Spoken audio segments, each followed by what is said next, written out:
Yeah, I want to make a couple comments, common sense things, maybe about Vladimir Putin and Russia Today, which is the official organ from, well, Russia Today and Russia America. Basically reports on America. And yeah, they're pretty good at bringing out on the dirt on the Western elite, which I'm not really giving them credit for it because it's in their interest to bring out on the dirt on the Western elite and not bring out the dirt that goes on in Russia. So, it's good to look at it sometimes, but it's not really fair and balanced reporting. So I'll put it that way. Now, I don't want to upset people too much with this stuff because I have a very, very different opinion of Vladimir Putin. Now, I know there's a hell of a lot of corruption going on in Europe and in the West, in the Western elite. And I didn't even vote for either Obama or Romney. I did early vote for Gary Johnson, a libertarian. But I'm going to say this guy, Vladimir Putin, is major corrupt. And, just on his surface, using a little common sense, this is not the only picture from his inauguration. But if you look at his inauguration, he definitely was no President Jimmy Carter shutting off lights trying to save electricity in the White House. This guy's inauguration was out to the max. It's like this little snippet of it is not showing the actual pomp and ceremony that was involved. It was a very lengthy, very, very expensive inauguration. And that displays to me somebody with a hell of a lot of ego. Somebody is not really, he's nationalistic. I could read that. He's very nationalistic. He's very much for Russia, but he's very, very much for himself. That's how I read him. So anyway, I'm going to get on with this, and I'll bring out one. Well, first off, I'm going to bring some things out from this place called this Spark, and it says, it's copyrighted. And I don't know if you could display this or not, but it says you may freely reprint any part of this website that does not indicate otherwise, as long as you give full credit given to the Spark P.O. Box 13064, Baltimore, Maryland. So I'm going to give credit to the Spark here in a minute, but because I'm going to look at some of what's said in here. I'm not going to go over the whole article or anything, but it was written back in 2000, basically when Yeltsin was still around. But just to sum it up, this is like a very harsh statement against Putin, but it is how I'm reading it too. Vladimir Putin is nothing more than a product. Like we talk about Obama, but I mean he's not Obama. He's a very different character. But Obama's a Manchurian candidate, head to toe, all the way, basically owned by other people. But Vladimir Putin is nothing more than a product, a co-production of Russian television and the family of aged President Boris Yeltsin, who's deceased, of course. A robot, a marionette, in short, and I call him a horror, but I see he's an actor. This is how I read him. This is how I read him very much. Now, I'm going to use this word. You talk about the family. Sounds like the mafia family. In a way, it is. It is. It's actually a protected. It's become a Russian household word now, what the family is. And it's, they're protected. They're never going to go under arrest. Nothing's going to ever happen to them by decree. Well, I guess till something else changes, But this is the article I was referencing that says you can display it as long as you say it's from the Spark. January 13th, 2000, Russia. Yeltsin, the family, and a bureaucratic mafia. Now, this is not just some anti-Russian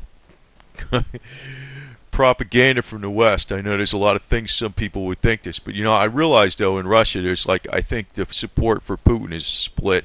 But most people, whether they support him or not, probably even if they didn't support him, would realize what the hell can you do about it, because if Putin's gone, somebody else just like him is going to be in place, because it's just how the power structure is. You're not going to change that.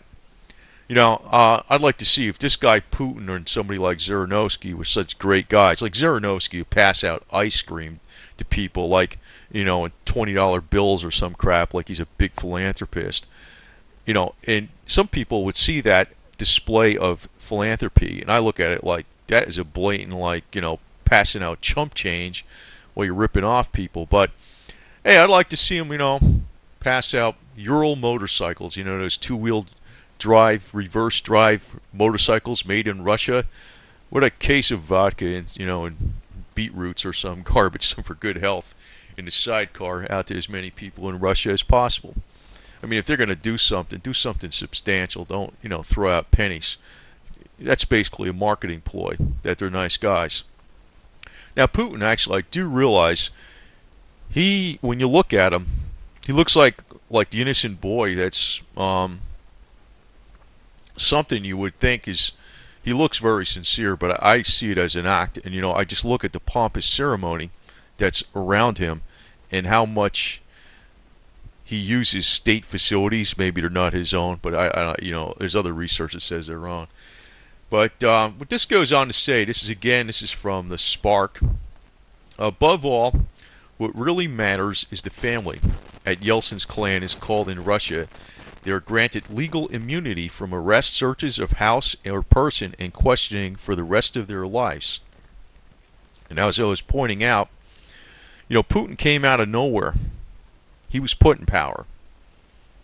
And I don't want to make this sound like an anti-Russian thing, but what goes on really is there's a coordination between the Western elite and the Russian elite. So you got a new flavor out there, the hell of a lot different from Gorbachev and all that type of stuff, but not so obvious. So Putin's game is, I'm fighting corruption. But, I'm saying it's not. I'm saying it's not, but I'm going to bring out a couple things. People could say it's propaganda from the West, but I don't know. Just looking at his inauguration ceremony, that's a guy with a large ego. That ceremony could have been a hell of a lot cheaper. That was an extremely lavish, expensive ceremony. I mean, we used to bitch about Richard Nixon getting all pompous and stuff. But Vladimir Putin really, his inauguration ceremony beat Richard Nixon's by 10 country miles in cost. The certainty of, the family confirms, which is that Russian bureaucracy, mafia, whatever you want to call it, in the background, confirms that in Russia, the men in power are just a bunch of thieves for whom being in power is the best way to steal with immunity, something most people in Russia suspect anyway. So they have immunity from anything, But this is the thing that Putin supposedly is fighting. But somehow, well, the thing is, what I have seen personally is, God, I shouldn't say. Well, I showed it before, isotopes in Russia that were owned by Medvedev family, which is, that's Putin's right-hand man for the last 12 years. I mean, tell me he doesn't know about all this stuff. There's money, billions. As a matter of fact, like this is the website. I'm kind of like jumping around here a little bit. This is the website for the president of Russia. Like the isotopes, this is actually Siberia. It goes all the way from north to south. It practically goes down to Mongolia, southern Siberia. Krasnoyarsk. Actually, there's a town. It's Krasnoyarsk territory, but the town is, well, actually, that used to be a gulag center and a hub main train. It's a main train station hub too. That is where the Medvedev family had major tons and billions of these isotopes. They're not poor. So obviously, I didn't personally see what Putin had, but, who the hell's his right-hand man and all this garbage too, right? I mean, really. You have to be an idiot not to freaking figure that out. But something else, and this is even from a Western publication, there's various things out here. Kind of like bringing out, and I hope I'm not violent. I think it's interesting though, so I just want to highlight this, and I'll support where it comes from. Vladimir Putin, gallery slave lifestyle. It's being, it's basically putting a finger at him, like saying palaces, planes, and a $75,000 toilet. And this was written in August 28, 2012. You could say it's Western propaganda, but to hear, as Vladimir Putin puts it, he works like a galley slave, pouring blood, sweat, and tears into toiling for the Russian people with little personal gain in return. And when you look at him, the guy looks sincere. But I look at it something else. I think he's slick, to tell you the truth. But looking at what he uses and all these other things that are all around him all the time, or cars he uses, and maybe they're owned by the state somehow. They're saying it, but that's telling me you got a seriously lavish lifestyle. Somehow or another, it's being paid for by the Russian people, one way or the other. Whether you actually have title to it or not, you're the man that uses all the stuff. It's like saying I don't have anything, but I could walk in any Astoria hotel out there and use all the facilities anytime I want. I could walk downstairs in a restaurant and and get the best meals anytime I want, and I could just take my clothes over to places and get them cleaned anytime I want. And that's not part of my salary, though, right? That's maybe how it works with him a little bit more, but it's like you have access to all these things. So in essence, really, what are you? You're you're pretty powerful, aren't you? And to control that type of power, where somebody's not going to say, no, you can't use that ship or this yacht here because it belongs to, I want to use it. No, he's got access to it. So, and it goes on to state that he has watches in white gold, yachts decked out with the plushes of drapery, and at least one flying toilet worth $75,000 are among the presidential perks detailed by Boris Nemtsov, a former deputy prime minister turned Putin critic, not somebody who's from the West. He's a person that's very familiar with what goes on around Putin. So, Putin has led Russia for more than 12 years. That in itself is very interesting. So he becomes president out of nowhere. And like I stated, or what other people have stated, is he's a product of the family that was around. In other words, the family, the bureaucratic mafia family that was around Yeltsin. And he was put in power. So he was president for 8 years. And then he was prime minister for 4 years. And now he's president again. So something, I mean, really, if you don't have a little suspicion of that, I don't know what to think. So anyway, Putin has led Russia for more than 12 years, losing popularity. Putin is this is descriptive, but he says he's maniacally clinging to power. It's clear why. It's not just the fear of losing his freedom, capital, and property, or the influence of the inner circle, but he's become supposedly used to all the power and luxury and wealth that has been given to him. He doesn't want to give it up. I see this guy as a guy with a major ego. I could see that plain as day. I could see that all over. He's a ham. He has to put out, I'm the macho Russian guy that's, flying the planes, going down in the water, fighting crime and all this. But he's not actually. He's more or less, I think, the guy that you see out there that's visible. He's the face.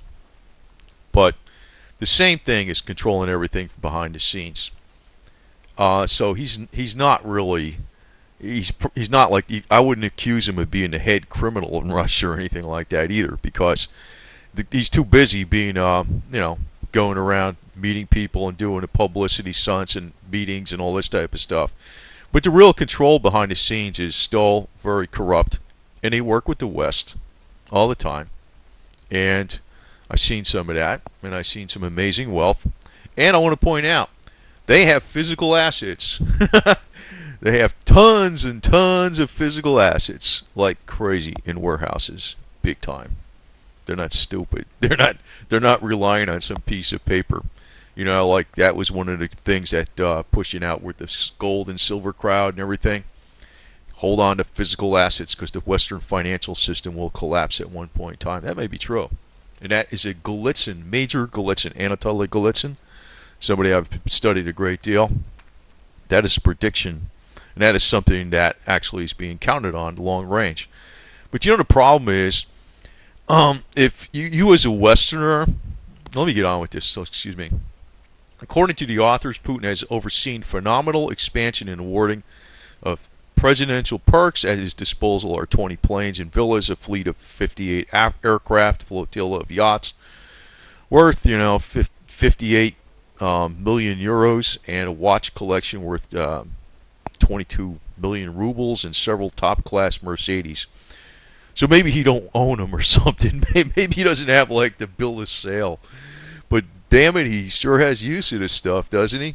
It's like me. I could walk down into Mercedes dealers. I think I'll take this one today.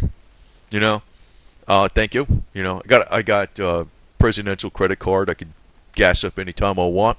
I think I'll stay in this Hilton hotel. Well, presidential suite. Thank you. Yeah, if I did this all the time, I mean, really, what do you need money for, right? Really, why bother, right? It's the best, you know. And if you're a slave peasant working for the Russian people, like this guy is, you know, he's a galley slave, so working his ass off for the Russian people. I don't know. So, you know, you just got to point back to some things, common sense. Pretty lavish presidential inauguration, to say the least. It's probably the most lavish one I've ever seen in my life. You know, Richard Nixon's lavish presidential inauguration was highly criticized, but Vladimir Putin exceeded that by far. So there's a lot of indications. And like I said, he came out of nowhere. He came out of nowhere. And, you know, KGB background. But like I said, he's very nationalistic. But, you know, being a Westerner, that ain't going to do you much good. That's for sure. That's for sure. It's not going to do you much good. So, but just beware on Russia Today. That whole media outlet is owned by the state, and they're never going to criticize this guy in a million years. I mean, he owns it. He owns it. So it's amazing how people just buy everything hook, line, and sinker because they're running from one bad guy to the other. Oh, the Western elite are bad. Well, the Russian elite are bad too. European elite are bad. They're all bad, and they all work together. And I've seen some things that were valued in tens of billions of euros and dollars, and the Russians will work with the Western financial system in no problem at all. And you know, you're looking at the average wealth of some of the Russians out there, regular people, it isn't really that high. They actually got it worse than the average American, even though America's falling apart. And America's probably going to fall apart a lot worse if we don't get our shit together. But it's not like the Russian leaders are doing anything favors for the people over in Russia. Not at all. And they're definitely not going to do any Westerners any favors. That's for sure, too. So beware the propaganda. You know, propaganda is coming out of Russia today. That's bad news. That's bad news. It's just as bad as CNN or Fox or anything else. It's giving you a little bit of different information. But I would never swallow what they tell you hook, line, and sinker because they leave out a lot. Like I said, it's almost like you're seeing all one side of something and not the other side. But this guy, you know, I don't know. I have other things I can present, but I can never put them on the internet. But these guys, everybody on the top in Russia is the same kind of garbage it's always been, and it hasn't changed. It hasn't changed. Just like in America, same deal. Going back to the 1800s, we had the robber barons. We still got them today. We still got them today. It takes a little bit of independence and thinking to get out of that system. You just don't elect somebody and have it fixed. That's an important consideration. You just don't elect the leader to fix it for you. That's when you get scammed.